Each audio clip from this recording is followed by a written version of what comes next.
Buenas tardes.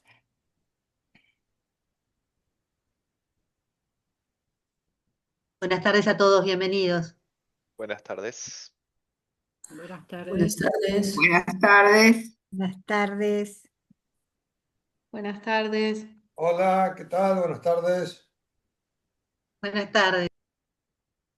Bien.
Buenas tardes a todos.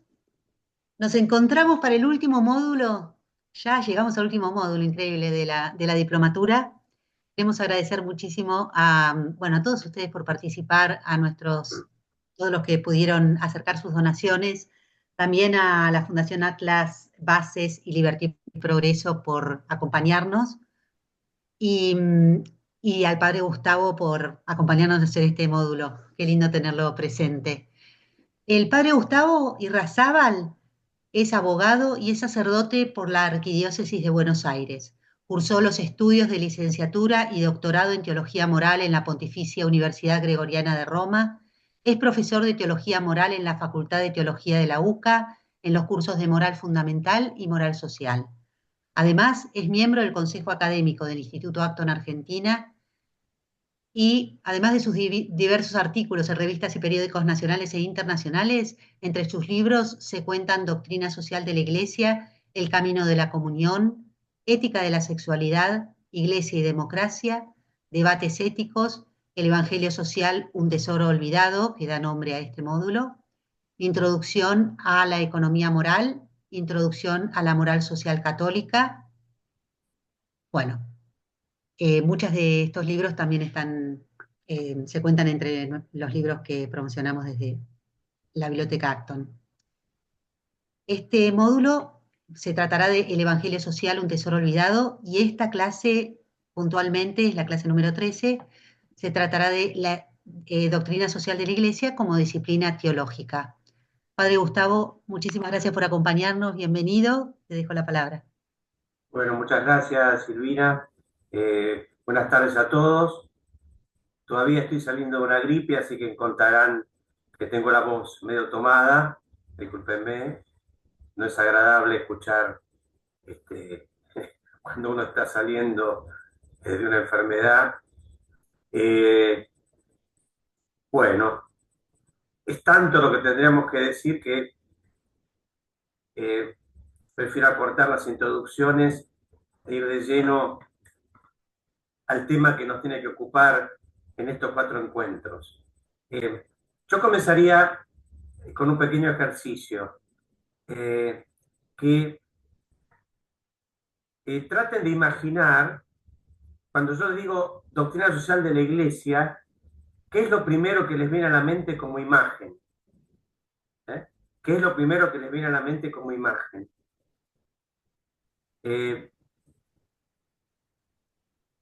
Y si ya lo hicieron, yo creo que en muchos casos lo que viene a la mente es la imagen de un papa escribiendo en su escritorio. Díganme si eso no es así. Sí, es así. A mí me recuerda a Rerum Novarum del anterior padre León XIII, ¿no? Exactamente. Bueno, uno puede recordar una encíclica en particular, eso, por supuesto, uno puede tener recuerdos personales sobre el tema, pero en general, cuando uno habla de doctrina social de la Iglesia, piensa en papas, como acá en el título que les pongo en la portada de este PowerPoint, ¿no es cierto? Una sucesión de papas, de caras, que algunas, por ser más recientes, nos resultan más conocidas, pero siempre es el tema de papas y cosas que dicen los papas. Cuando uno pone esta expresión doctrina social de la Iglesia en Google, por ejemplo, y busca imágenes, ¿con qué se encuentra? Con papas, que sea con una pluma de ganso, sea con con una moderna lapicera fuente o bolígrafo, siempre son papas que escriben sus pensamientos sociales, a veces con la ayuda de algún escritor conocido o fantasma, y después lo firma. El Papa en su escritorio. Fíjense, ¿no es cierto?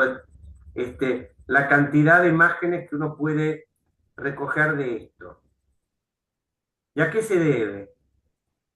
Que normalmente la doctrina social se piensa como lo que los papas piensan y escriben, y después publican.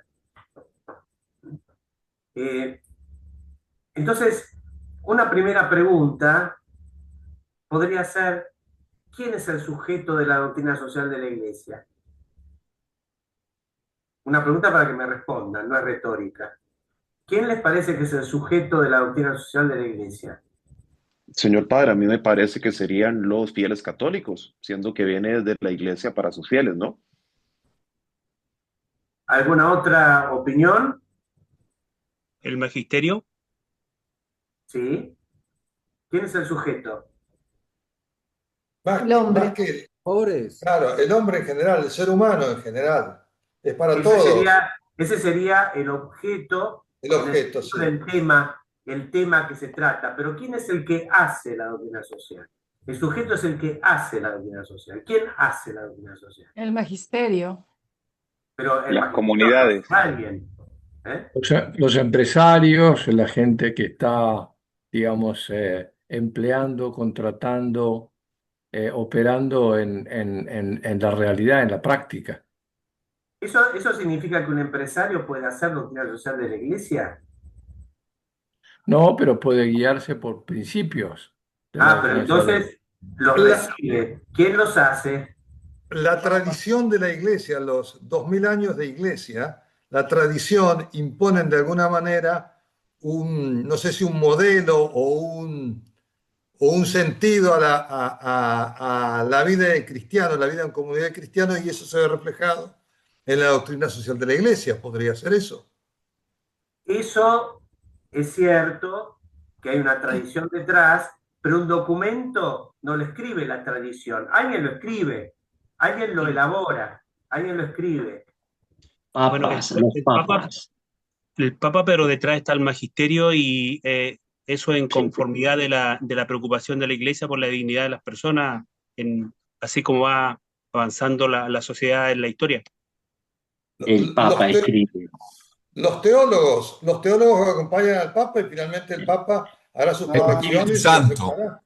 El Espíritu Santo, Gustavo. El Espíritu Santo Para mí el será sujeto Dios, tendría que ser toda la iglesia, ¿no? Para pero mí. el sujeto humano. Bueno, hubo muchas respuestas, no sé si alcancé a escuchar todas tienen su razonabilidad, ¿eh? Pero, ¿por qué esta pregunta tan maliciosa mía? Por lo siguiente, porque si nosotros pensamos que el sujeto, es decir, el que elabora la doctrina social es el Papa, nos vamos a encontrar con un problema. La respuesta no es falsa, pero no es completa. Entonces nos vamos a encontrar con un problema si pensamos que la doctrina social de la Iglesia es lo que dicen y escriben los papas.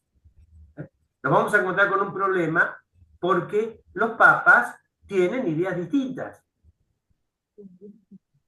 A medida que se van sucediendo los papas, van diciendo cosas que no son completamente distintas, pero tampoco son completamente iguales. Y tienen muchos aspectos de tensión y hasta de ruptura.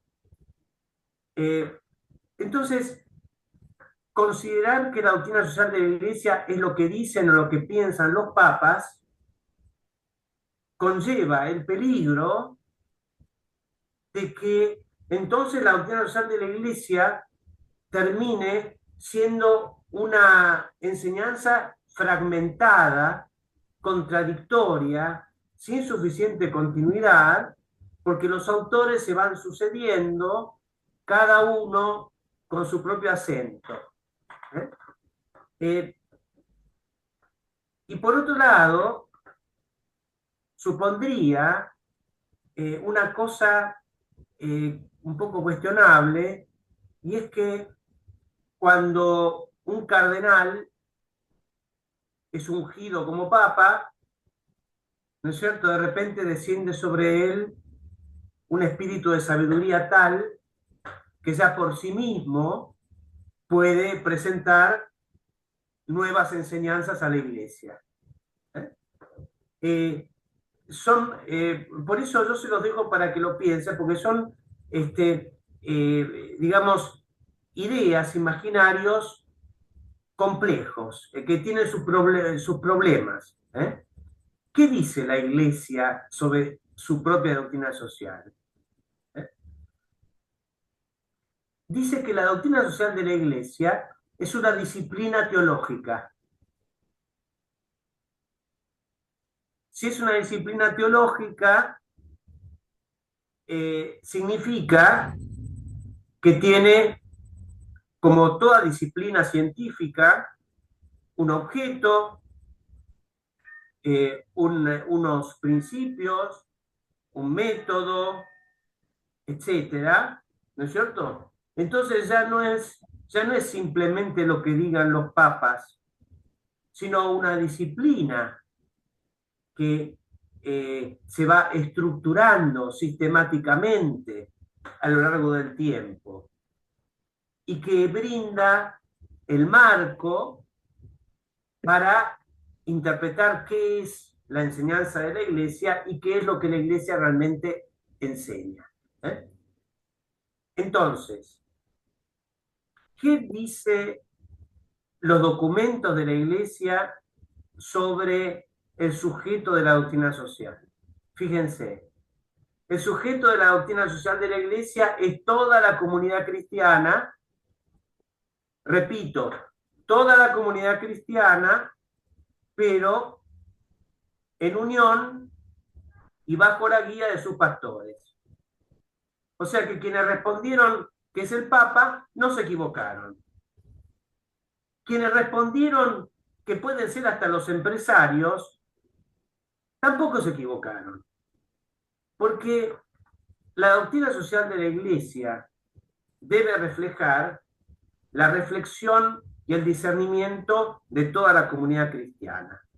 Eso significa que incluye los laicos con sus conocimientos especializados con sus propias actividades, con sus propias ideas, ¿eh?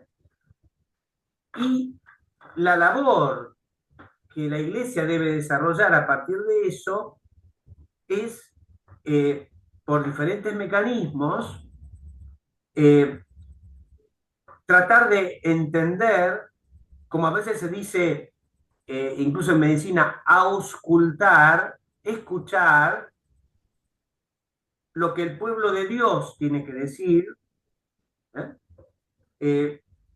por supuesto, ayudado por la convocatoria de, por ejemplo, peritos en las diferentes materias, y finalmente, por supuesto, el que guía todo ese proceso y el que compromete la autoridad de la Iglesia en una determinada reflexión es precisamente la autoridad eclesial. En primer lugar, el Papa. Pero lo importante es que esos documentos, más que ser reflejo de lo que el Papa piensa, tienen que ser reflejo de lo que la Iglesia piensa. Entonces, no es que el pensamiento del Papa sea irrelevante, pero el pensamiento del Papa debe confrontarse con el pensamiento de la comunidad eclesial para discernir cuáles son los contenidos en los cuales puede haber consensos razonablemente amplios y de manera que el documento pueda reflejar el discernimiento de la comunidad eclesial y no solo lo que piensa una sola persona, aunque sea el Papa. ¿Se entiende esto que acabo de decir? Padre, yo mencioné la iglesia, pero parece que usted no me escuchó. No, escuché. Por eso digo que todas las respuestas han sido, de una manera o de otra, han sido correctas, forman parte de la respuesta, ¿no es cierto? Pero sí, decir la Iglesia, entendida como comunidad eclesial, es la respuesta correcta. Entonces es la respuesta correcta. Y a pesar de que nosotros vamos ahora a seguir desarrollando esta afirmación para que pueda comprenderse correctamente, me parece que de entrada es muy importante entender de qué estamos hablando. No del pensamiento de papas en particular, no solo del pensamiento de papas en particular, sino de qué manera cada papa, ¿no es cierto?, ha logrado reflejar el discernimiento de la comunidad eclesial. Y quiero ponerles un pequeño ejemplo, ahí veo manos levantadas, ténganme un segundito de paciencia porque les quiero poner un ejemplo concreto, ya que ahora, a partir de León XIV, las miradas de muchos se han centrado en León XIII, buscando pistas en León XIII, ¿no es cierto? Y alguno de ustedes mencionó Rerum Novarum. Es muy interesante saber que en la elaboración de Rerum Novarum se hicieron diferentes borradores, como sucede con todas las encíclicas sociales. Se hacen diferentes borradores y se van revisando hasta llegar al texto definitivo. Y el Papa León XIII, esto es muy interesante, teniendo en cuenta que había dos corrientes de pensamiento que chocaban entre sí en la Iglesia a finales del siglo XIX, tuvo un gran cuidado de que Rerum Novarum no se volcara a una, dejando de lado a la otra, sino que sobre todo rescatara aquello que podía considerarse un terreno común de consenso entre los diferentes pensamientos de los católicos sociales de la época. Creo que esto ilustra bien el tema. El Papa tenía su pensamiento propio sobre muchas cosas, pero no consideró prudente incorporar al documento cosas que no gozaran de suficiente consenso, no solo de, de una expresión o una corriente de pensamiento dentro de la Iglesia, sino de las principales corrientes de pensamiento que en esa época estaban vigentes. ¿Se entiende este ejemplo?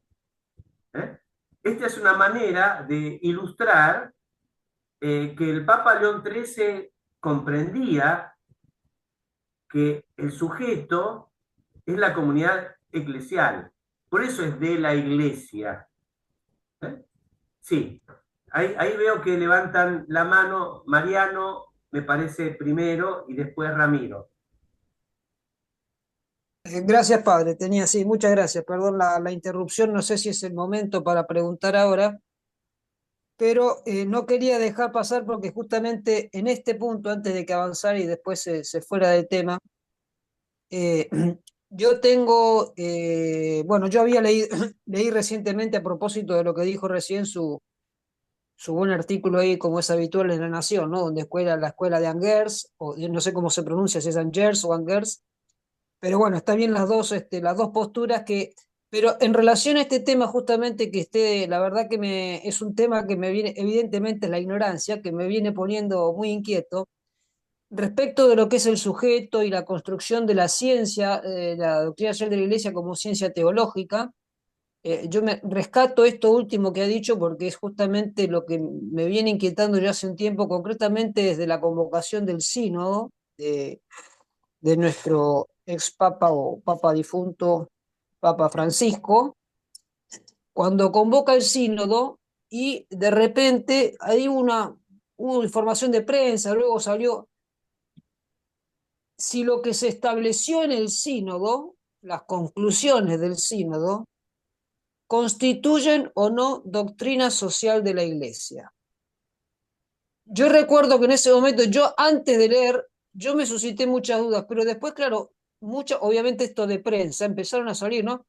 Dijo el Papa, esto constituye doctrina social de la Iglesia, y entonces ahora me viene como anillo al dedo, nunca mejor dicho, lo que usted me dice, porque claro, mi duda, obviamente me la reservaba, porque como es duda no quise causar ningún tipo de escándalo, pero yo tenía serias dudas de si efectivamente lo que se concluye en el sínodo forma parte de la doctrina social de la Iglesia. No, no directamente porque los sínodos tienen carácter consultivo, pero el Claro, y Papa usted no sé si generalmente... en ese momento el Papa Francisco dijo, no sé si la prensa lo habrá sacado de contexto, pero el Papa dijo, esto es doctrina social de la Iglesia, lo había dicho el No, Papa pero lo Francisco. dijo en este sentido, lo dijo en este sentido, si yo no recuerdo mal, de que esas conclusiones estaban en línea con la doctrina social, que es otra cosa. Bien, bien. Algún aspecto particular de las conclusiones, el Papa lo veía como una reafirmación de la doctrina social en sus contenidos constantes, ¿no?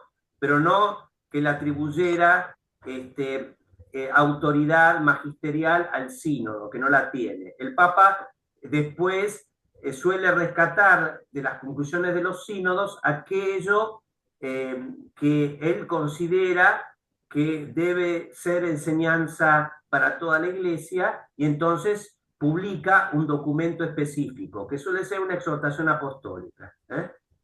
Pero más o menos es eso, ¿no? Después Ramiro, creo que tenía alguna pregunta. Sí, padre. Mi pregunta es la siguiente. Habiendo leído su libro del Evangelio Social, Un Tesoro Olvidado, usted tiene en la página 84 un cuadro donde marca los diferentes paradigmas de la doctrina social de la Iglesia en relación a los periodos de los papas. Y en el capítulo 6, Doctrina Social de la Iglesia y Política, usted escribe, se ha hecho un giro copernicano porque de usar el término Estado pasamos a comunidad política, que se lo definió en el Concilio Vaticano II en Gaudium et Spes. Habiendo dicho usted que la doctrina social de la Iglesia es el reflejar del pensamiento de la comunidad eclesial, entonces nosotros, para que no tomar el contenido todo fragmentado y diferente, es un continuum, pero va madurando y evolucionando la doctrina social de la Iglesia. Claro, claro, exactamente. Algo de los paradigmas veremos en las reflexiones más históricas, pero sí, obviamente, es un continuum porque la doctrina social de la Iglesia tiene una unidad interna, eso le da la continuidad, pero al mismo tiempo evoluciona. ¿eh? Son las dos cosas que hay que afirmar. Así que bueno, Elga, Sí, yo tenía una pequeña consulta que es la siguiente. ¿Me escucha? sí, Sí. A mí me entra la duda de que si es, digamos, lo conveniente, para decirlo de alguna manera, que un papa esté, digamos, adaptándose al pensamiento de la cristiandad, para decirlo de alguna manera, que puede ser a veces un pensamiento de época, puede ser lo que el mundo quiere escuchar, y no necesariamente es una verdad que permanece vigente, sino que más claro, bien es lo que todos queremos escuchar. Doy está un bien. ejemplo simple, digamos, que en este momento está en boga, que la gente quiere divorciarse, volverse a juntar este, con nuevas parejas y sin embargo quiere comulgar. Bueno, eso es lo que el mundo quiere. La pregunta es, y pareciera que esto es como lo que la comunidad cristiana plantea. Sin embargo, bueno, es más digamos, posiblemente sea un pensamiento de época y lo que quiere escuchar el mundo y no necesariamente la verdad Claro, revelada, que viene de arriba y no de abajo, ¿no? claro. En primer lugar, acá estamos hablando de temas sociales que, eh, salvo excepcionalmente, no tocan cuestiones dogmáticas. ¿eh? Así que esto es lo primero. Y lo segundo es que es cierto que eh, hay peligros. Y por eso esto es delicado, ¿no es cierto? Entonces está bien la pregunta, pero hay que pensar que si se trata de una escucha amplia, eh, las ideas de algunos sectores,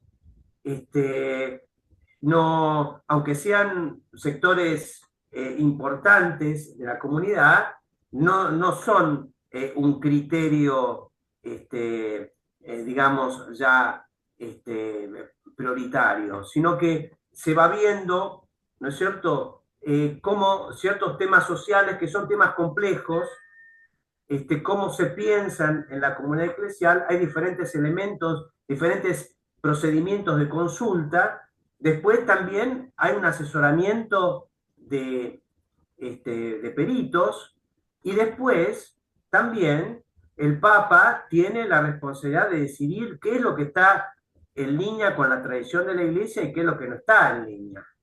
Entonces, no es que la Iglesia es una especie de democracia que la gente vota y después el Papa proclama. No quiero decir eso.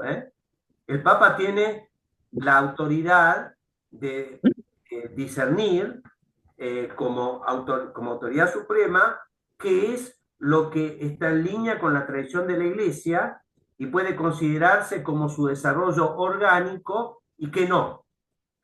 Así que de ninguna manera hay que interpretar lo que acabo de decir, que es lo que dice la Iglesia sobre la doctrina social, de ninguna manera hay que interpretarlo como si la comunidad eclesial fuera un parlamento o un congreso que vota y el Papa se limita a sancionar. Así que bueno, creo que por ahora esa respuesta me parece que puede ser suficiente. ¿Quedó claro, Elga, lo que quise decir? Sí, sí, perfecto. Es un Bueno, poco lo que me agarra la duda cuando se habla de la sinodalidad y esas cosas, que es más o menos la claro. misma historia, pero perfecto, gracias por la explicación. Ahora, ¿De qué habla la doctrina social? Por supuesto que la doctrina social puede hablar de todos los temas sociales, pero con una condición, que sean temas que afectan directamente la dignidad de la persona humana. A veces se comete el error de ir más allá, hablando de temas que no tienen ese vínculo directo con la dignidad humana, y uno puede decir que en ese sentido a veces incluso las autoridades eclesiales, no solo el Papa, sino pensemos en obispos, pensemos en organismos de las iglesias locales, a veces se exceden en su competencia. Entonces, la iglesia debe autolimitarse a aquellos temas sociales que directamente afecten la dignidad de la persona humana. Ahora, con esa premisa, lo que llamamos la cuestión social, es decir, los temas sociales en los que se pone en juego la dignidad humana, se han ido expandiendo en la doctrina social, comenzando por un tema que, si bien es muy importante, es un tema restringido, que es la cuestión de la situación de los obreros en las fábricas, en los países industrializados del siglo XIX. Ese fue el primer problema que enfrenta la doctrina social en Rerum Novarum en 1891, y que llamamos la cuestión obrera. Ahora, a partir de ahí, la cuestión social se va a ir expandiendo. Por ejemplo, esta parte histórica ya la vamos a ver, pero ya cuando llega Pío XI, su gran encíclica social, 40º anno, a los 40 años de Rerum Novarum, ya no se refiere solo a la cuestión obrera, sino al orden de la sociedad. Y cuando llegamos a Juan XXIII, ya no se está hablando solamente de los problemas de las comunidades políticas nacionales, sino que se está hablando del orden internacional. Ya lo hizo Pío XII, por supuesto, pero Juan XXIII tiene una encíclica especial, Pacem in Terris, donde dedica una buena parte de la encíclica al orden internacional. Y no será la última, por supuesto. Los temas se van multiplicando. El tema del desarrollo, acá no lo tengo graficado, pero el tema del desarrollo, Populorum Progressio, por ejemplo. El tema del trabajo, esa gran encíclica del Papa Juan Pablo II, Laborem Exercens. El tema de la vida, de vuelta a Juan Pablo II, Evangelium Vitae. El tema de la familia, podemos pensar en Juan Pablo II, Familiaris Consortio, o el Papa Francisco, Amoris Laetitia. El tema de la ecología, por supuesto acá nos viene en mente Laudato Si. Ustedes vean cómo la cuestión social se expande continuamente a medida que se ponen de manifiesto las implicancias de ciertos problemas para la dignidad humana. ¿Puede el Papa hablar de ecología? Sí, puede y debe.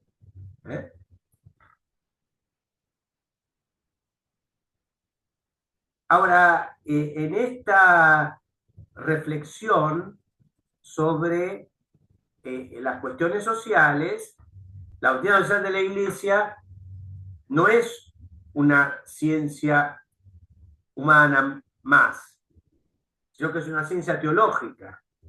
Y por lo tanto, lo que busca es entablar un diálogo entre la razón y la fe. Para decirlo con una idea que el Papa Benedicto repetía constantemente. La fe no, no se opone a la razón, sino que al contrario, la purifica para que la razón sea más razón, una razón más sana. Y la razón, a su vez, no contradice la fe, sino que la purifica para que la fe sea más auténticamente fe. Entonces, acá se logra ese círculo virtuoso que se suele llamar círculo hermenéutico, en que la razón ayuda a interpretar la fe y la fe ayuda a interpretar la razón. En el ámbito de la fe, les pongo acá en este cuadrito la Sagrada Escritura, la tradición que acabamos de mencionar y el magisterio. Hay que tener presentes especialmente.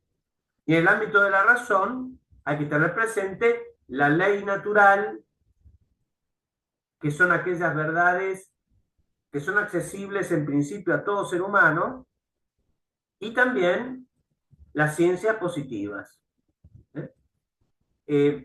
Un tratamiento de este vínculo entre fe y razón es aquella encíclica que ustedes conocerán al menos de nombre, de Juan Pablo II, Fides et Ratio. Entonces, la doctrina social de la Iglesia tiene que evitar querer reflexionar solamente a partir de la fe, porque el riesgo es caer en un fundamentalismo, pero también tiene que evitar ser únicamente racional, porque el riesgo es caer en una especie de racionalismo que se cierra a la trascendencia. Entonces, para eso tiene que haber diálogo entre razón y fe. ¿Vamos bien hasta ahí? ¿Se entiende? Sí, claro, sí claramente. se entiende. Sí, padre. Sí, sí. Ahora, Sí. dicho esto, una cosa enormemente importante y a la cual se le suele dedicar muy poca atención, es que es la justicia social. Fíjense, hoy todo el mundo se pelea por la justicia social. Algunos dicen, la justicia social no existe, la justicia social es un engaño, la justicia social es no sé qué. Los otros dicen, no, la justicia social sí es una cosa muy importante, etcétera, pero nadie intenta clarificar qué es exactamente la justicia social. Ese es un error garrafal. Porque mi sensación es que tanto los que defienden la justicia social como los que la atacan, con mucha frecuencia no saben qué es la doctrina social en la Iglesia. Que, bueno, precisamente es la que acuñó el término. Lo primero que me parece importante entender es que la justicia social es un concepto racional que permite mediar entre el Evangelio y la realidad social. Es decir, hace falta un concepto racional que permita bajar el Evangelio a los problemas sociales. Esa bajada no puede ser directa. Jesús le dijo al joven rico, vende todo lo que tienes. Uno no puede decir a la gente, vendan todo lo que tienen y repártanlo. Hace falta un concepto que me permita entender de qué manera el llamado de Jesús debe traducirse en orientaciones para la vida social. Entonces, no necesariamente lo que dice Jesús sobre vender todas las posesiones propias y repartirlas entre los pobres, no necesariamente ese es el llamado para todo miembro de la sociedad.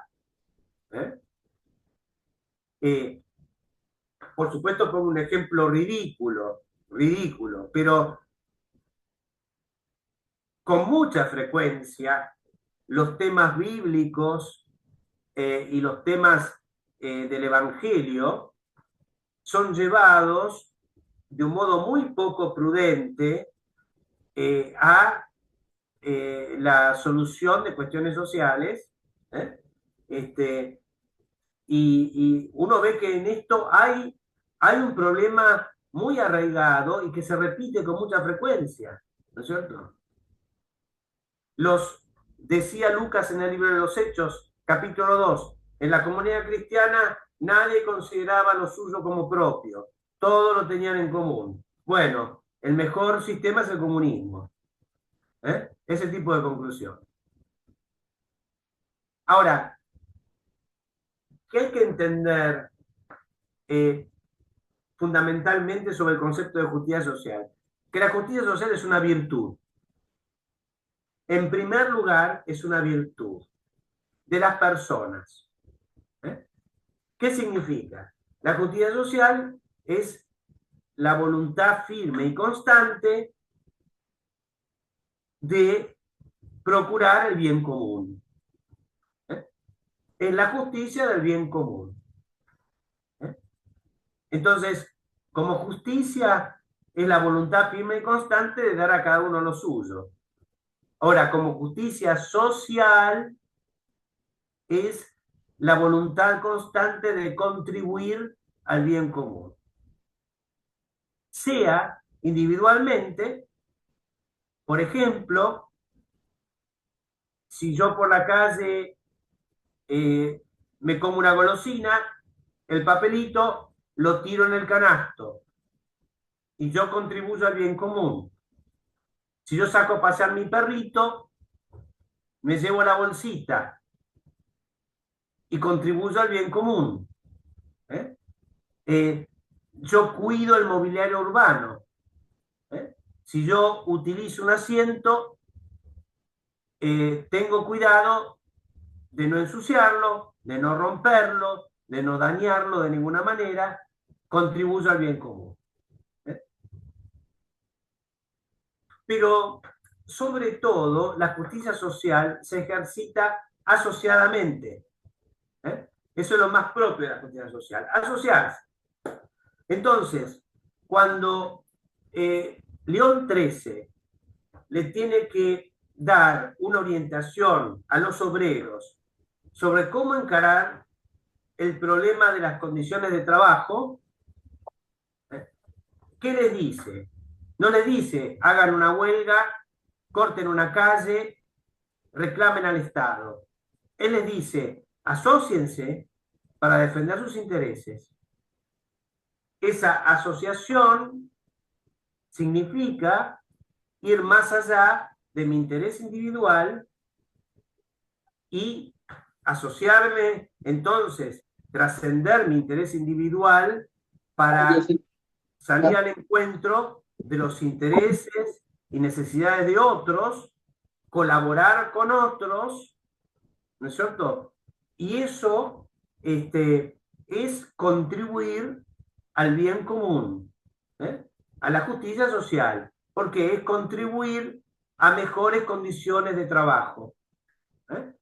Entonces, en Rerum Novarum es claro que el Papa no le dice a los obreros pidan subsidios, le dice asóciense para defender ordenadamente, respetuosamente sus intereses y ponerse de acuerdo con los patrones.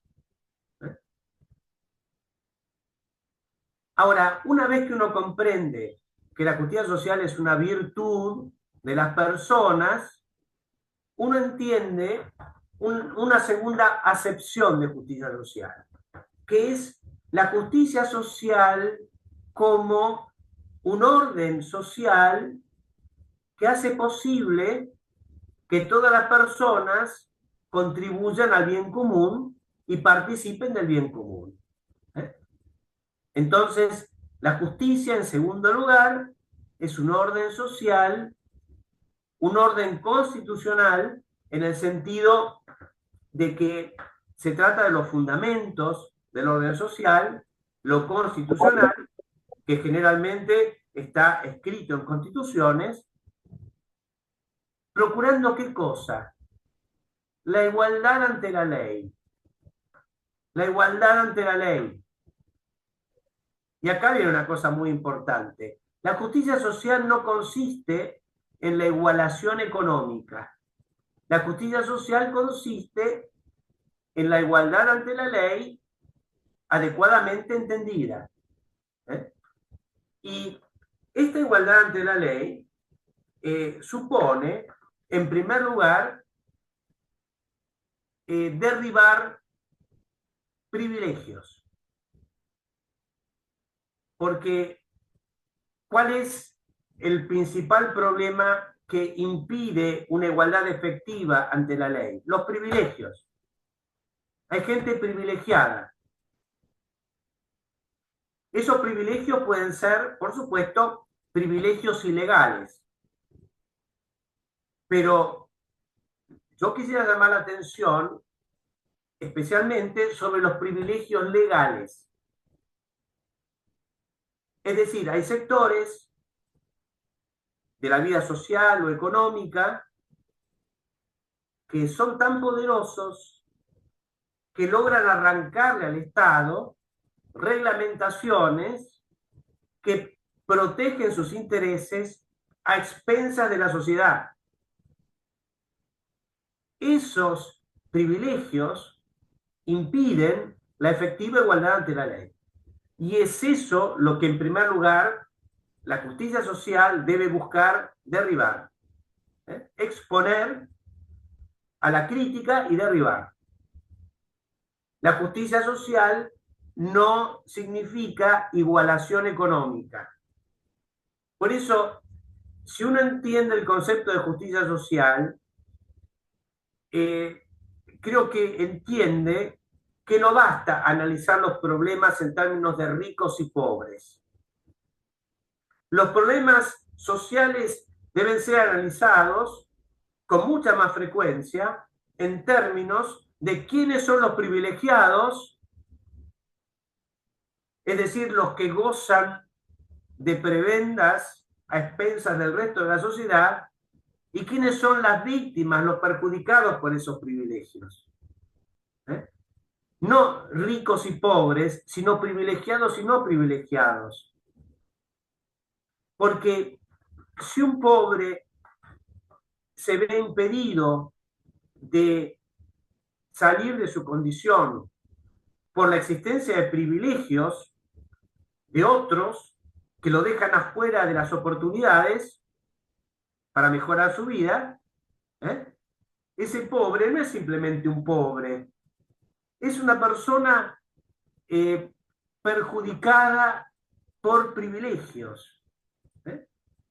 Y el problema no son los ricos, el problema son los ricos a causa de privilegios.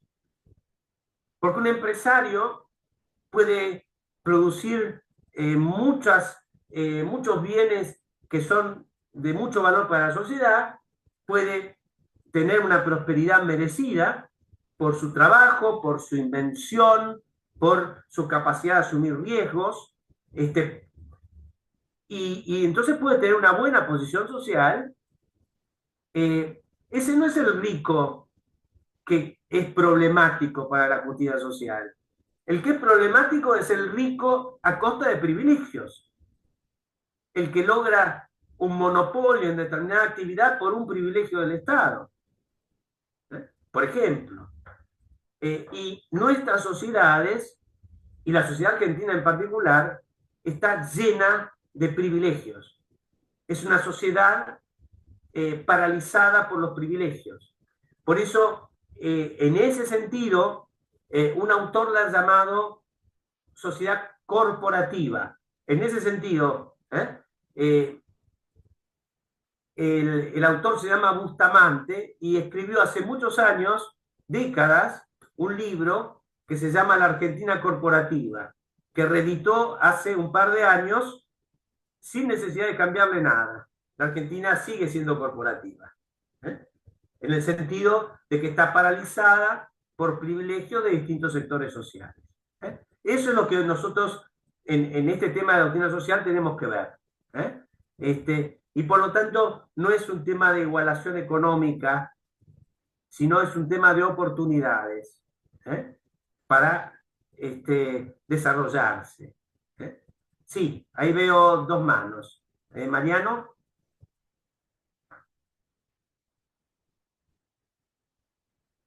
Perdón que tenía el audio apagado, ahora sí. Dos preguntitas respecto de este punto. Yo recuerdo, ahora estoy recordando un concepto que tampoco, que hasta el día de hoy no me quedó o no tengo claro, evidentemente también es por falta de más estudio, que es el concepto de, no me quiero equivocar, injusticia estructural, si no recuerdo mal, que fue un término que usó Juan Pablo II. Injusticia estructural. Realmente nunca llegué a entender bien y entonces ahora repasando su clase, estoy pensando si tiene que ver con esto que usted dice, esta injusticia estructural por un lado, y por otro lado, y ya para ser más concreto, con el tema, yo recuerdo, bueno, Venegas Lynch, por ejemplo, habla de, bueno, hablando del tema de impuestos, porque en definitiva, cuando uno habla de justicia social, por lo menos nosotros los que somos abogados y tal, enseguida lo encauzamos o pensamos, yo por lo menos, y creo que no soy el único, por el tema de los impuestos, ¿no? Entonces uno piensa, y bueno, ¿y si esa redistribución o esa distribución la hace el gobierno a través de impuestos? Por ejemplo, con una carga impositiva al impuesto a la riqueza o con un impuesto que sea proporcional y no igual, considerando que hay situaciones de personas que como más ganan, más deben contribuir. Se supone que la lógica de eso es que quien más gana, más servicios tiene de parte de la sociedad, entonces está en condiciones de contribuir más, claro, pero el que reparte es el Estado, no es voluntariamente la persona que más gana. Sí, Entonces me pregunto acerca de la justicia del impuesto. sí. Acá estás mencionando muchos temas. Algunos los vamos a ir tocando en el Bueno, desarrollo, bueno, bueno, ¿no es perdón, cierto? perdón. Pero vamos al tema fundamental que es el más conducente para el hilo de esta exposición. La injusticia estructural, efectivamente, es un concepto de la teología latinoamericana que asume Juan Pablo II en Sollicitudo Rei Socialis, pero lo asume con esta característica. La injusticia estructural es el producto de pecados personales. Es el producto de pecados personales. Están enraizados sobre todo en el afán de lucro y el afán de poder. Entonces, ¿qué significa esto? Que no todas las estructuras no perfectas de la sociedad son estructuras de injusticia, estructuras de pecado. Para que una estructura pueda llamarse injusta, se tiene que remontar a injusticias.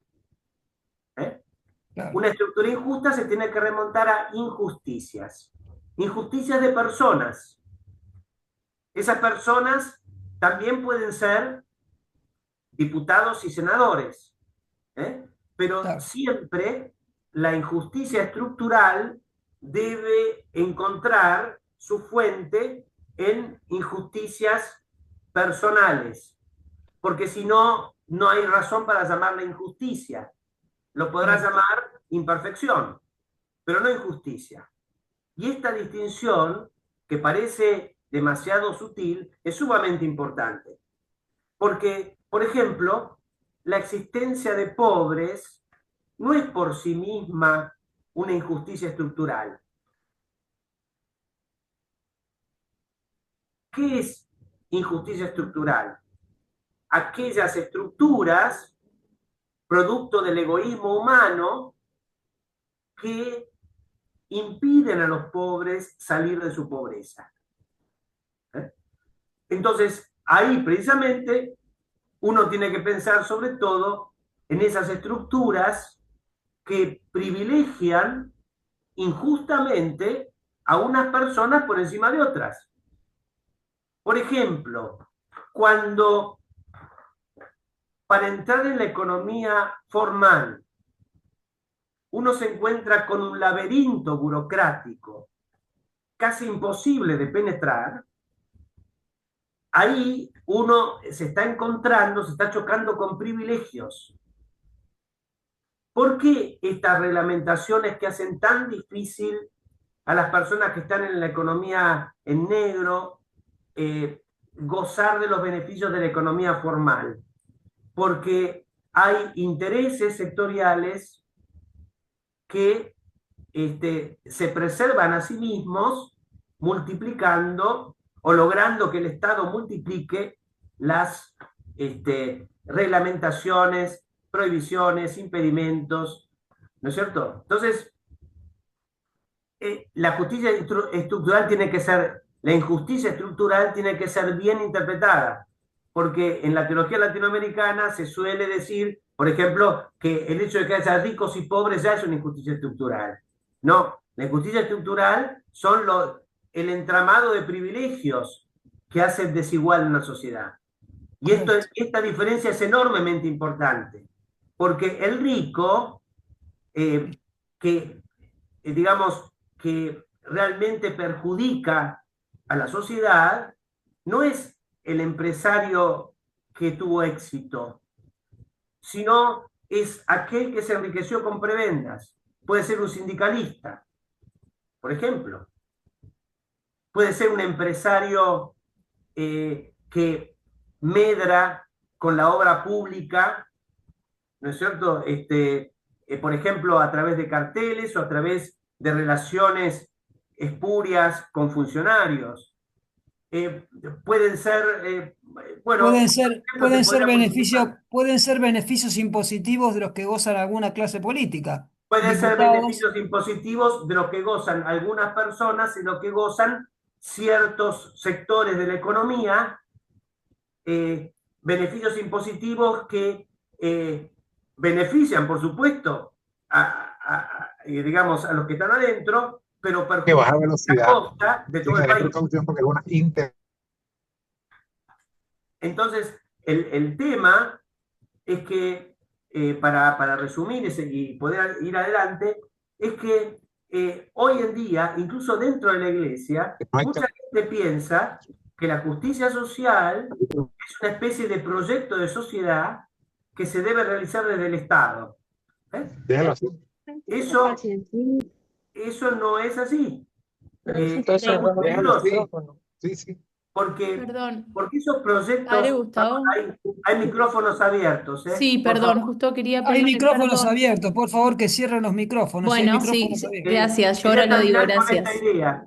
Porque Ay. esos proyectos de sociedad, que son proyectos redistributivos, suponen que el Estado tiene una competencia especial para saber quién tiene demasiado y quién tiene demasiado poco, y presuponen que el Estado tiene el dominio eminente de todos los bienes de la sociedad y por lo tanto puede repartirlos ad libitum, es decir, según su buen saber entender. Y la realidad es que el Estado no sabe y no debe poder hacer ese tipo de cosas. Entonces la justicia social es otra cosa. El Estado tiene una responsabilidad en el ámbito de la justicia social, pero el Estado no es el sujeto de la justicia social. Eso es lo que quería decir. Correcto. Bueno,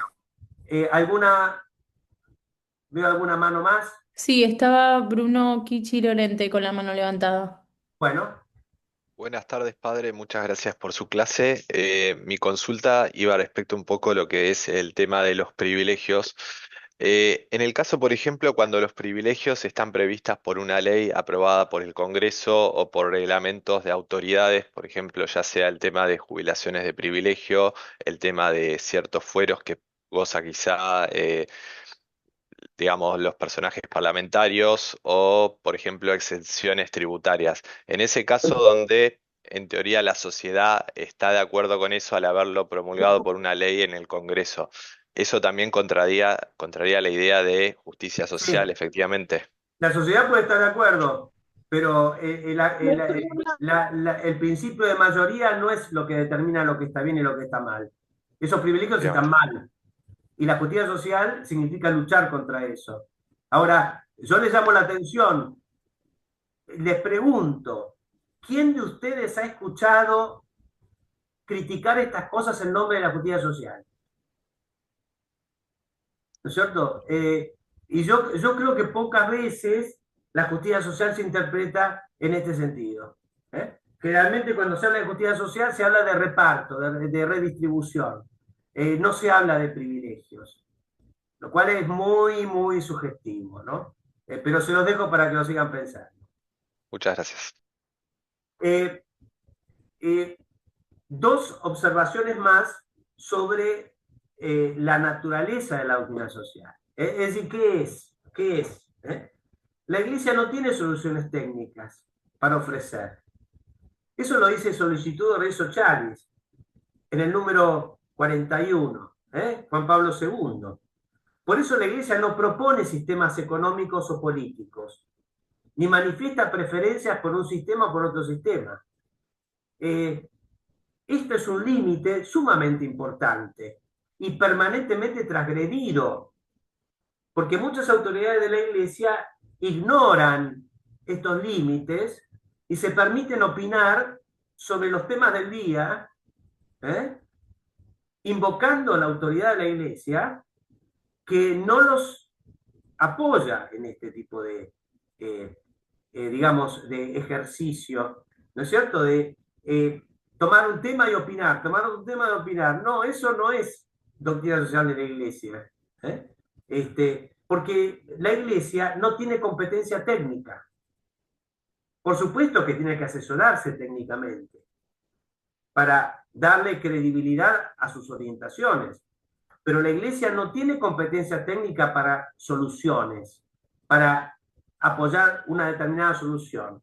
Sencillamente porque está más allá de lo que la competencia propia. Y eso debe dejárselo a los laicos. Entonces los laicos, por supuesto, a la luz de su fe, pueden discernir soluciones concretas. Pero esas soluciones concretas las adoptan a título personal. No pueden invocar la autoridad de la Iglesia. De manera que ese fenómeno frecuente que vemos de declaraciones constantes sobre los más variados temas, de parte de obispos, de parte de la conferencia episcopal, de parte de equipos de pastoral social de las diócesis, eso no tiene valor como doctrina social de la Iglesia, no es enseñanza de la Iglesia, son opiniones que se vierten, pero que están fuera de la competencia de la doctrina social. ¿Está claro eso? Sí, acá Omar me hace una pregunta. Hola, padre, gracias por permitirme preguntar. Precisamente había preguntado algo al estilo del tema que está hablando o del párrafo que tiene en pantalla. Y mi pregunta fue, ¿habrá justicia social en que un sacerdote participe en asuntos sociopolíticos del país? Más cuando se está asesinando, encarcelando, desapareciendo y exiliando hermanos. Poniéndolo más en contexto, la Conferencia Episcopal de Nicaragua participó en un diálogo en 2018 después de la crisis sociopolítica. Eso le ha costado a la Iglesia exiliar a la mayoría de sacerdotes y decir que no quedó absolutamente ni una monja en este país de Nicaragua porque precisamente por participar y querer colaborar. Gracias. Sí, obviamente. Acá estamos hablando de la normalidad de la vida social, ¿no es cierto? Están mencionando Nicaragua es una situación extrema. Por supuesto que hay situaciones que son tan claras desde el punto de vista ético que no hay lugar para la duda. Por ejemplo, si se debate la legalización de la eutanasia o la legalización del aborto, ahí no hay lugar para la duda. Pero normalmente los problemas sociales son problemas complejos que requieren conocimientos técnicos para su resolución. A eso me refiero. Ahora, excepcionalmente, los sacerdotes pueden intervenir directamente en cuestiones sociales y políticas por lo que se llama una función de suplencia. Entonces, excepcionalmente, y no habiendo otras personas capacitadas, el sacerdote puede intervenir directamente, función de suplencia, pero habitualmente la función del sacerdote es formar la conciencia de los laicos. Ellos son los encargados de actuar en la vida social y política, no el sacerdote. Ahora, este otro, digamos, este otro aspecto también es sumamente central, y en esto los equívocos están tan profundamente arraigados que es muy difícil luchar contra ellos. Yo eso lo noto en mi enseñanza en la facultad, que es la idea de que la doctrina social es una tercera vía, una tercera posición entre el capitalismo y el marxismo. Bueno, no lo es. No lo es. ¿Y quién dice esto? Juan Pablo II en Sollicitudo Rei Socialis. ¿Por qué? Porque la doctrina social de la Iglesia no es una ideología alternativa a las ideologías vigentes. No es una ideología. Se encuentra en otro nivel. No es el de la ideología. La doctrina social de la Iglesia, entonces, no es una tercera vía en este primer sentido. No se puede poner al nivel de las ideologías existentes actualmente. Ahora, al mismo tiempo, la doctrina social de la Iglesia está por encima de toda ideología y por lo tanto puede juzgarlas. Precisamente porque está por encima de las ideologías. Respecto al marxismo, la Iglesia lo condena radicalmente, porque el marxismo sí que está afectado en su misma raíz, por su ateísmo. Respecto del capitalismo, la Iglesia no lo condena, ya lo veremos en su momento, pero sí ejercita una crítica profunda. Pero todo eso desde una posición que no es la de una tercera posición ideológica. La Iglesia lo que ofrece con la doctrina social es una orientación ética que está más allá de las ideologías en punta. ¿Está claro esto?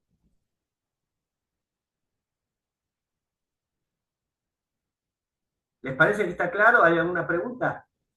Está claro. Bueno. Está claro. Ahora,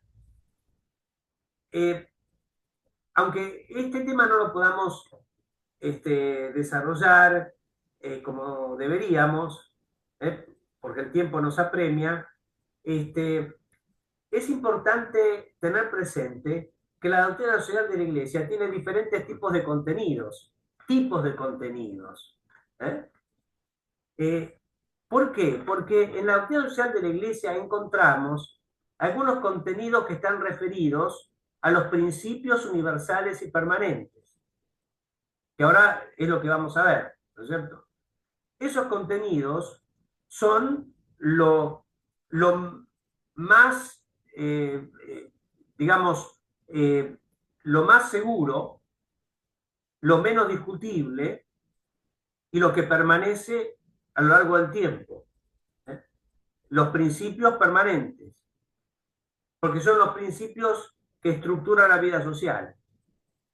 Ahora, hay otro tipo de contenidos en la doctrina social que son juicios históricos. La Iglesia hace juicios sobre realidades históricas. Ahora, eso no es tan permanente. ¿Por qué? Porque la realidad evoluciona. Entonces el juicio puede quedar anacrónico. Y también porque a veces la Iglesia juzga con, digamos, una nueva luz, con nuevos conceptos, y entonces los juicios pueden ir evolucionando. Entonces los juicios históricos no son tan permanentes como los principios. En alguna época, la Iglesia pensó que los derechos individuales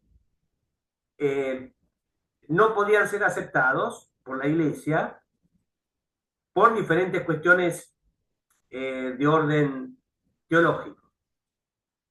Ese juicio hoy ha cambiado. Por diferentes razones. Algunas porque la doctrina, digamos, el tema de los derechos individuales ha hecho un recorrido de maduración. Y la otra es que la comprensión de la iglesia también ha cambiado, en el sentido de comprender mejor lo que es el concepto de persona. Así que bueno, en su momento algo veremos. Y finalmente, hay contenidos que son orientaciones para la acción. Orientaciones significa que no son directivas. Orientaciones son criterios amplios que guían el discernimiento práctico y que son más contingentes, menos permanentes que los otros contenidos. Por ejemplo, en algún momento el Papa Pío XI sugirió que dentro de la empresa el contrato de trabajo fuera moderado con elementos del contrato de sociedad. En otras palabras, que los obreros pudieran participar en la gestión y en las ganancias de la empresa. Eso se mantuvo por cierto tiempo, con sus más y sus menos, pero finalmente fue abandonado. Las orientaciones prácticas son contingentes. ¿Por qué fue abandonado? Porque no resultó. En general no resultó. Hoy se busca ese mismo objetivo de vincular mejor el capital y el trabajo por otros medios, que vamos a ver. Pero uno no puede escandalizarse de que ciertas orientaciones pierdan vigencia. Entonces, en la cima tenemos universalidad y certeza. A medida que vamos bajando, mayor contingencia. No todo en los documentos es lo mismo, tiene el mismo grado de certeza. Hay que aprender a interpretar los documentos. Yo tenía, un profesor que, acá en el Acton todos lo han conocido y lo han admirado, el padre Rafael Brown, que yo recuerdo que me comentaba que la encíclica Centesimus Annus de Juan Pablo II la tenía subrayada en 3 colores, toda subrayada en 3 colores: principios, juicios y orientaciones.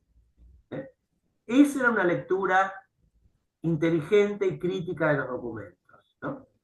Porque mostraba bien aquello que difícilmente se pueda discutir, aquello que puede ir evolucionando y aquello que es más contingente.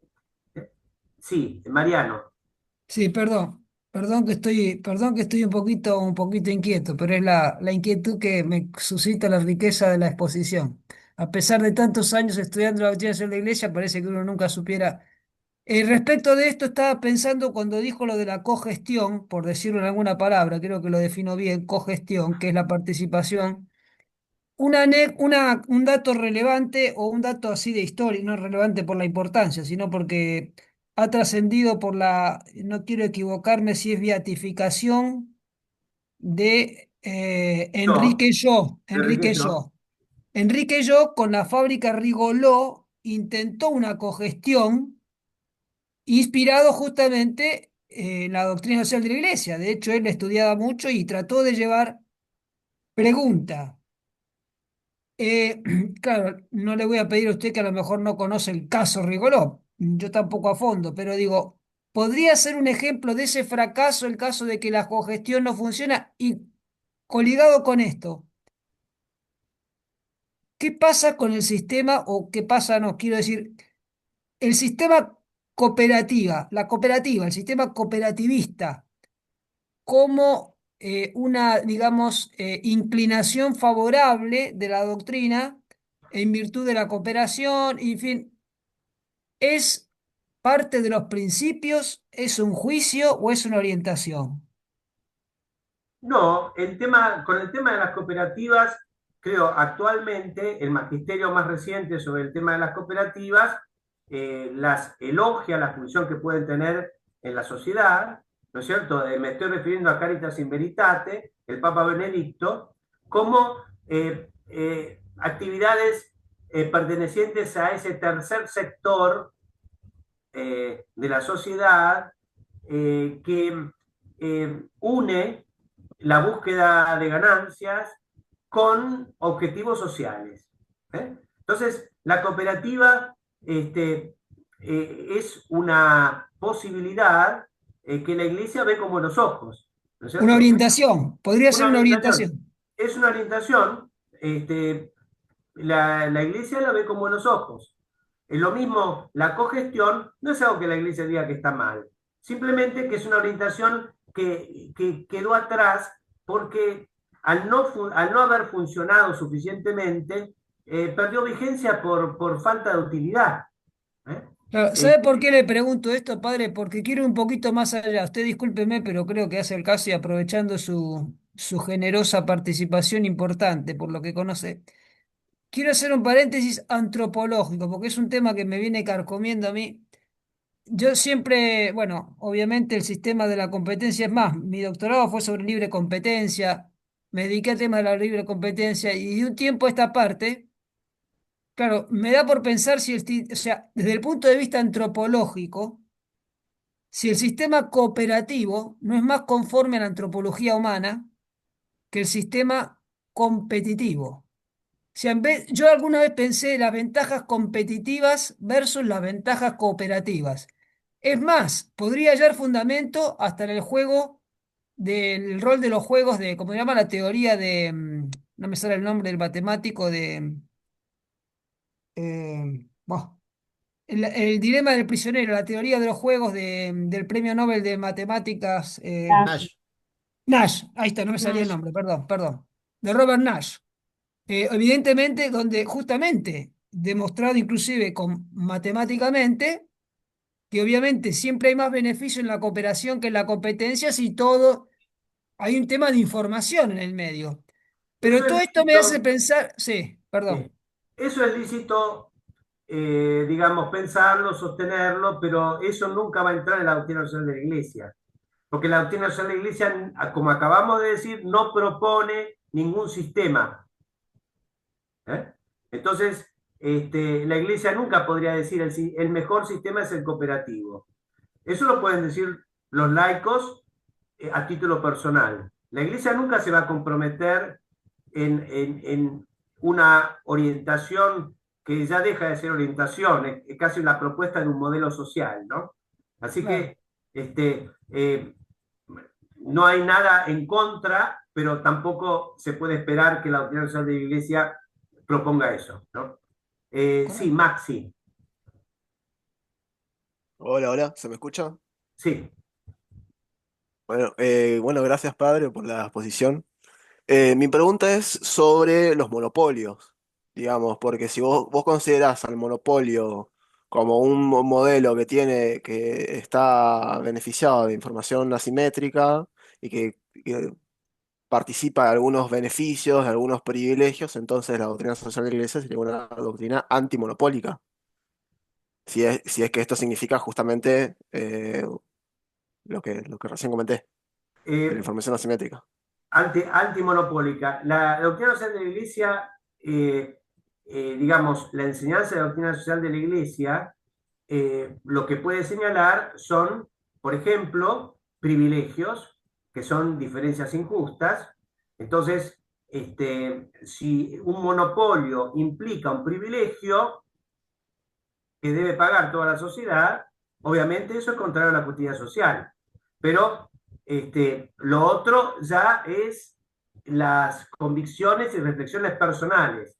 Entonces ahí queda abierto el tema. Los monopolios que no surgen de privilegios, sino que surgen, por ejemplo, de procesos económicos, de economía de escala, por ejemplo, etcétera, etcétera. Sí, o la misma naturaleza, digamos.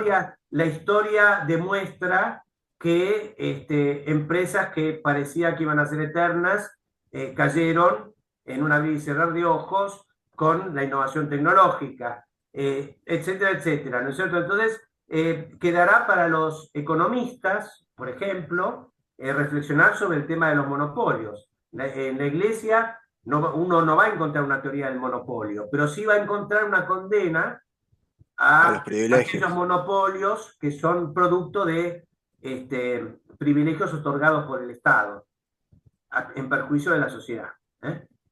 Bueno, vamos ahora a simplemente mencionar esos grandes principios de la doctrina social que constituyen su núcleo duro, y que uno debe tener siempre presente juntos, no separados, juntos.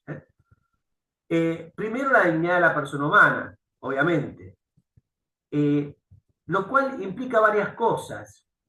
Primero, que la persona humana tiene una dignidad única como imagen de Dios. Eso significa que su dignidad no viene, por ejemplo, de sus capacidades de hacer cosas, sino que es una dignidad que tiene un fundamento metafísico. Es decir, no depende de la contingencia, como por ejemplo, si soy sano o enfermo, si soy discapacitado o no, si nací o no nací todavía, etc. Dignidad de la persona humana como imagen de Dios. En segundo lugar, de esa dignidad surgen derechos inalienables e inviolables. Inviolables es que nadie los puede transgredir.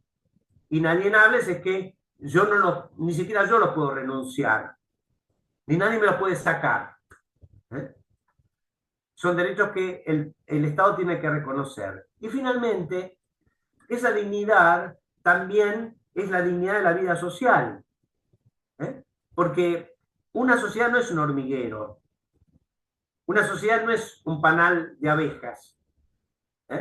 Un panal de abejas, yo digamos, me dedico al tema de la apicultura, no sé, puedo hacer un montón de cosas, pero una sociedad no es un panal de abejas y el gobernante no puede hacer lo que quiere con la sociedad. Cuando el gobernante invade con el poder político la esfera de la sociedad civil, hace muchísimo daño. Entonces, la sociedad civil tiene una dignidad que no puede ser avasallada por el Estado. Segundo, el principio del bien común. Fíjense cómo lo define el bien común la Iglesia. Esto es el Concilio Vaticano II, Gaudium et Spes. El bien común es el conjunto de condiciones de la vida social que hacen posible que los miembros de la sociedad puedan lograr su propia perfección. Lo cual significa que el bien común no es un conjunto de bienes que debería tener cada uno. El bien común no es que yo decido desde el Estado que toda persona debe tener un lavarropa, un microondas y una heladera. Entonces me pongo a repartir lavarropa, microondas y heladeras. Eso no es el bien común. El bien común es crear las condiciones para que se puedan producir todos esos bienes y otros muchos más, y que las personas tengan la posibilidad de adquirirlos con su trabajo. Y que cada uno pueda elegir si quiere el microondas, o quiere la tele, o no quiere nada de eso, que cada uno pueda elegir su propio proyecto de vida. Eso es el bien común, que a veces es invocado mal. Y eso lleva a algunos liberales actuales a negar que el bien común exista. A continuación, el principio de subsidiariedad. El Estado no debe meterse en lo que es propio de la sociedad civil, lo que puede hacer la sociedad civil por sí misma. El Estado está al servicio de la sociedad civil. Pero al mismo tiempo, el principio de solidaridad, que podemos decir que es la preocupación firme y constante, o el hábito firme y constante de preocuparse por el bien de todos. Entonces, hay pobres en la sociedad. Yo no puedo decir a mí que me importa, yo no soy pobre. Yo no tengo la culpa. Son hermanos míos en la sociedad. Yo tengo un deber de solidaridad. Otra cosa es decir que el Estado tenga derecho a ser solidario con mis bienes. Es una cosa distinta. Yo tengo el deber de ser solidario, pero eso no necesariamente significa que el Estado tenga el derecho en nombre de la solidaridad de forzarme a hacer tal cual o cual cosa. Ahora, acá les pongo algunas imágenes de el problema del Estado y la sociedad. Y ojo que la doctrina social de la Iglesia siempre le reconoce un rol importante al Estado. O sea que ser anarquista es incompatible con la doctrina social de la Iglesia. Pero fíjense, a veces el Estado significa estar acá arriba mientras la gente está acá abajo, muy lejos de la vida de la gente. A veces el poder del Estado aplasta a los individuos por el autoritarismo. A veces el autoritarismo genera dependencia y clientelismo. A veces el autoritarismo lo que hace es no dejar vivir a la gente y tener su propio proyecto libre de vida. Como se ve en esta imagen, la chica no parece muy feliz, porque la mamá la ahoga con su amor. Entonces, este es el peligro de aquel eslogan que en Argentina durante muchos años se convirtió en un latiguillo: el Estado te cuida. Bueno, hay mamás que también cuidan a sus hijos y los hacen tremendamente infelices, ¿no es cierto? Entonces, ¿qué quiero decir con esto? Que hay que tener mucho cuidado de no olvidarse de la subsidiariedad. Por eso acá les pongo algo que encuentran en el compendio de la doctrina social de la Iglesia. Como corresponde a la subsidiariedad todo aquello, por ejemplo, que deje espacio de libertad a las asociaciones, a las personas, a las familias, a la iniciativa privada, descentralización burocrática, permitir el funcionamiento del sector privado, responsabilizar al ciudadano. Y en cambio, en contra de la subsidiariedad está la burocratización, el asistencialismo, la presencia injusta del Estado y el aparato público.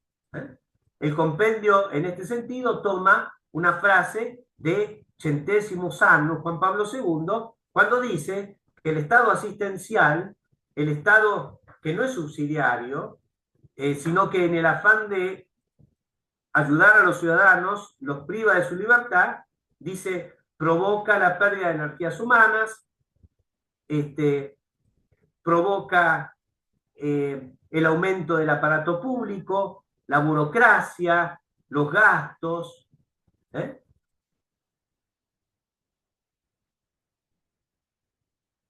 La ausencia o el inadecuado reconocimiento de la iniciativa privada, incluso económica, así como también los monopolios, contribuyen a dañar el principio de subsidiariedad. En el contexto se ve que son monopolios estatales. Ahora, un problema que nos encontramos con frecuencia es que algunos invocan la solidaridad y se olvidan de la subsidiariedad. Algunos invocan la subsidiariedad y se olvidan de la solidaridad. ¿Qué dice Benedicto? El Papa Benedicto en Caritas in Veritate. Dice lo siguiente: el principio de subsidiariedad debe mantenerse íntimamente unido al principio de solidaridad y viceversa. Es decir, son dos principios que van juntos, que se entienden juntos. ¿Por qué? Acá hay algunos términos que hace falta explicar, pero no se inquieten. La subsidiariedad, perdón, sin solidaridad, desemboca en el particularismo social. Y a su vez, la solidaridad sin subsidiariedad acaba en el asistencialismo que humilla al necesitado. vamos a ver estos dos conceptos. ¿Qué es esto del particularismo social? Bueno, donde no hay solidaridad, donde se invoca solo la subsidiariedad, ¿en qué se termina? En el tironeo de intereses sectoriales sin consideración del bien común. Entonces, el campo está contra la industria está contra el campo. Los que exportan están contra los que importan contra los que exportan. Los que trabajan en blanco contra los que trabajan en negro. Cada sector tironea para su lado. Dentro de la industria, cada sector pide al Estado protecciones. Los sindicalistas contra los empresarios contra los sindicalistas. Dentro de los empresarios, las empresas grandes contra las pymes contra las empresas grandes. Dentro del campo, las pequeñas empresas rurales contra los grandes terratenientes. La sociedad se fragmenta a falta de solidaridad, de una conciencia del bien común. Pero si la solidaridad se desentiende, la subsidiariedad, pasa esto. Fíjense en esta viñeta. Acá el que busca empleado no lo consigue, pero todo el mundo se cola en la ayuda social. Es una manera de decir, ¿no es cierto?, que un Estado asistencial priva de incentivos positivos a la gente, ¿no es cierto? Destruye los estímulos positivos. Y hay que pensar que aún los más pobres son agentes racionales, que funcionan por estímulos. Es decir, no solo por estímulos, pero que en ellos influyen los estímulos. Si les resulta más beneficioso no trabajar y vivir de planes sociales, van a vivir de planes sociales. Si les resulta más beneficioso no casarse que casarse, van a vivir juntos sin casarse. El Estado tiene que ser muy consciente de los incentivos negativos que a veces crea con la asistencia social. Y finalmente, el destino universal de los bienes. Los bienes, Dios los creó para todos, ¿no es cierto? Ahora, eso no significa que todos tengan derecho a todo. Ese principio del destino universal de los bienes se hace efectivo, en primer lugar, ordinariamente, a través de la propiedad privada.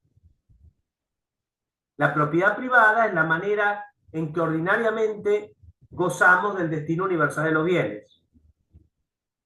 Entonces, la doctrina social de la Iglesia siempre tuvo una consigna: ¿cómo ayudar a los pobres?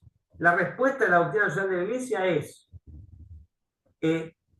difundiendo la propiedad privada. Difundiendo la propiedad privada. ¿Cómo? Principalmente a través del trabajo y el salario justo. Ese es el camino ordinario para que los pobres puedan gozar del destino universal de los bienes. Lo cual puede parecer una verdad de perogrullo, pero incluso dentro de la Iglesia hay quienes no lo entienden y dicen: no, la manera de hacer que los pobres puedan disfrutar de los bienes de la tierra es, al contrario, debilitar la propiedad privada, suprimirla en lo posible. Y eso es un gravísimo error, que no es compatible con la doctrina social de la Iglesia. Sí, Maxi, ahí levanta la mano. Sí, una consulta parecida a la anterior. Cuando usted dice salario justo, eso es el salario justo es un salario donde hubo un acuerdo entre pares, o sea, entre empleador y empleado, o es un salario justo, es algo que está impuesto por el Estado, que el Estado dice el salario justo, el salario mínimo, sería esto. Bueno, lo que pasa es que no tenemos tiempo para entrar en la doctrina del salario justo. Pero el salario justo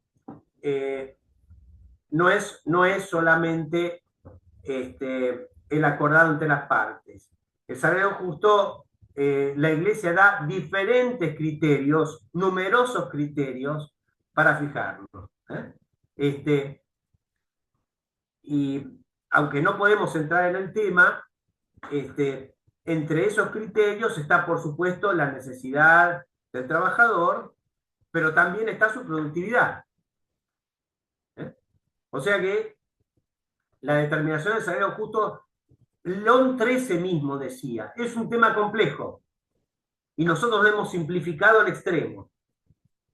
Por un lado, basta el mero acuerdo de partes, por otro lado, no se considera la productividad y se pone al empresario en la obligación de pagar por una prestación más de lo que la prestación vale. Entonces, los papas han sido perfectamente conscientes de este problema y han dado un elenco de criterios para el salario justo, pero lamentablemente acá no los podemos desarrollar con suficiente detenimiento. Sí, Mariano. Bueno, esto no es la pregunta, pero respecto de esto último, sí creo que ha dado varias condiciones. Por ejemplo, aquel que procure satisfacer las necesidades básicas de la persona humana, incluyendo también un cierto bienestar, una buena educación, en fin, una serie de condiciones que ha dicho que cumplían para determinar lo que es el salario justo, ¿no? Pero la pregunta ahora, sí, pero como usted dice, a lo mejor es un tema ya porque eso da para a lo mejor todo un tema aparte, ¿no? Esas condiciones que se han ido incorporando, porque lo del salario justo al principio era, bueno, la comida, el vestido, la sostén de la familia, pagar educación, y fueron incorporándose algunos criterios que se consideran para que una persona pueda desarrollar mínimamente una condición digna de trabajo. Ahora, claro, tenemos que entrar en la discusión de lo que es la condición digna de trabajo y bueno, quizá no sea ahora el momento. Pero una pequeña cosita, y voy a hacer un salto a la literatura. A mí me gusta, o soy muy aficionado a Chesterton. Y Chesterton hablaba, no idea de él, pero justamente valiéndose del tema este de lo que usted está diciendo, que la forma de concretar este principio del destino universal de los bienes es que cada vez más, de tener cada vez más propietarios, digamos, aumentar la cantidad de propietarios, no de asalariados. Él habló de una doctrina que yo no sé si alguien la habrá estudiado, pero hasta ahora la veo solamente en los términos de la literatura, que es el distributismo. Chesterton hablaba del distributismo. Entonces yo, si a usted no le importa, yo no sé si usted, me imagino que sí, porque ha leído mucho del tema y de todo mucho, pero distributismo, ¿podría ser alguna referencia al distributismo o no? ¿Tiene algo que ver con Sí. esto o me estoy desvariando? En realidad nos va a desviar del tema, porque el Entonces, chao, distributismo, listo, olvídese, sí, olvídese, sí, sí. el distributismo de Chesterton y de muchos ingleses brillantes de la época, como Hilaire Belloc, etc., era una idea un poco utópica de un universo de pequeños propietarios. ¿No es Eso cierto? Chesterton entendía muy poco de estos temas, lamentablemente, ¿no es cierto? Así como era un genio en tantas cosas, el distributismo era una idea utópica y en el fondo regresiva, que no hubiera dado al mundo los niveles de prosperidad que hoy se pueden ver en los países que se desarrollan con otros sistemas que no son distributistas, ¿no? Así que bueno, pero eso nos saca del tema, lamentablemente.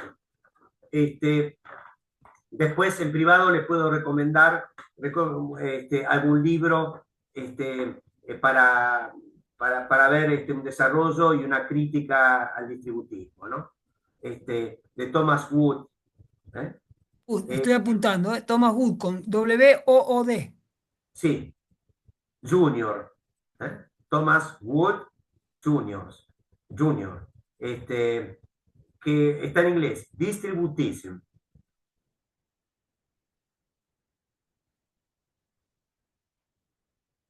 Bueno, la propiedad privada, ¿por qué la Iglesia le da tanta importancia? Porque es necesaria para la vida humana. León 13 dice que es de derecho natural, y yo pienso que no se equivoca, a pesar de que muchos autores hoy dicen que se equivoca, que malinterpreta a Santo Tomás. Yo he escrito un artículo dando mis razones por las cuales pienso que al contrario, lo interpreta perfectamente. Entonces, es natural que el ser humano tenga lo propio para sostenerse a sí mismo y a su familia. Pero además, León XIII dice otra cosa que es sumamente importante y por eso la quise señalar de un modo especial, que la propiedad privada es una garantía de autonomía para el trabajador y su familia. Porque si vos no tenés propiedad privada, quedás a merced del Estado, quedás a merced de las mafias, quedás a merced de los políticos, quedás a merced de tu vecino. No tener propiedad privada es una indefensión de la persona. Por lo tanto, la propiedad privada es fundamental para que la persona pueda hacer efectivo su ámbito de libertad y autonomía. Esto lo comprendía perfectamente León XIII y también lo reafirmó el Concilio Vaticano II, Gaudium et Spes, ¿no? Lástima que hoy muchos hayan perdido la conciencia de esta importancia, ¿no es cierto? Y intenten debilitar la propiedad privada de todos los modos posibles, pensando que eso beneficia a los pobres. Al contrario, es lo que menos lo beneficia. Lo que más necesita un pobre es que la propiedad privada se garantice adecuadamente, porque un rico tiene muchos recursos para defender su propiedad, el pobre no tiene ninguno. Si no es una propiedad privada garantizada adecuadamente, el pobre no tiene cómo defenderse, cómo defender lo que tiene. ¿La Orden de San Francisco, padre? ¿Cómo? ¿La polémica franciscana? Nunca fue, bueno, la polémica franciscana, si te referís a la polémica que hubo con el Papa. Correcto. Bueno, el Papa, ¿por qué defendía con tanta vehemencia la propiedad privada? Porque la propiedad privada es una base de la vida social, insustituible.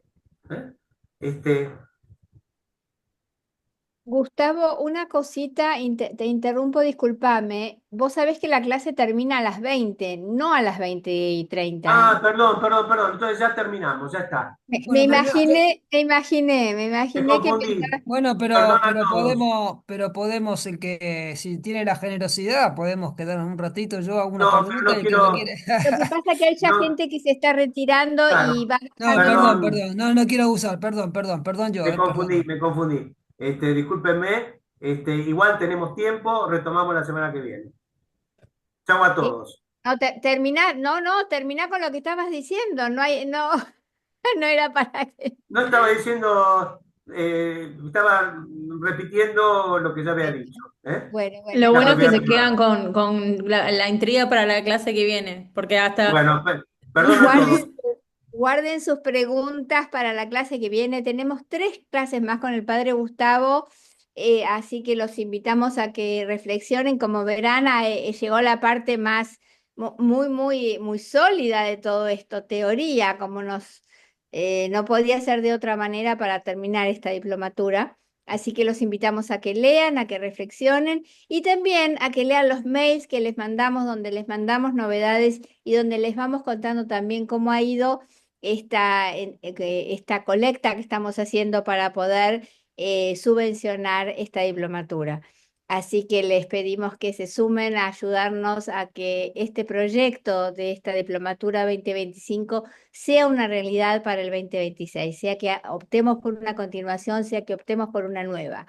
A los que pueden y todavía no nos han donado, les pedimos que se sumen y sepan que tenemos siempre esta persona que detrás está duplicando cada paso que damos. Y para nosotros desde el Instituto Acton es fundamental, porque la única manera que tenemos de seguir adelante ofreciendo lo que damos, esta maravilla con estos profesores, con un sacerdote como el padre Gustavo, un Mario Silar que a las 2 de la mañana estaba dando clases el martes pasado. Este milagro es posible, pero hay que financiarlo, obviamente. Entonces contamos con su generosidad, el que puede, y nos vemos el martes que viene, Gustavo, de 6:30 a 8. y bueno, que tengan una hermosa semana. Muchísimas gracias. Chao, Gracias hasta a la ustedes. próxima. Muchas Chao, gracias, chao. Padre Gustavo. Gracias a todos. Gracias Gracias, a padre. todos. Buenas noches. Muchas gracias, Excelente. buenas noches. Gracias, padre, por su clase. Muchas gracias y hasta la semana que viene, si Dios quiere. Gracias, bonita tarde.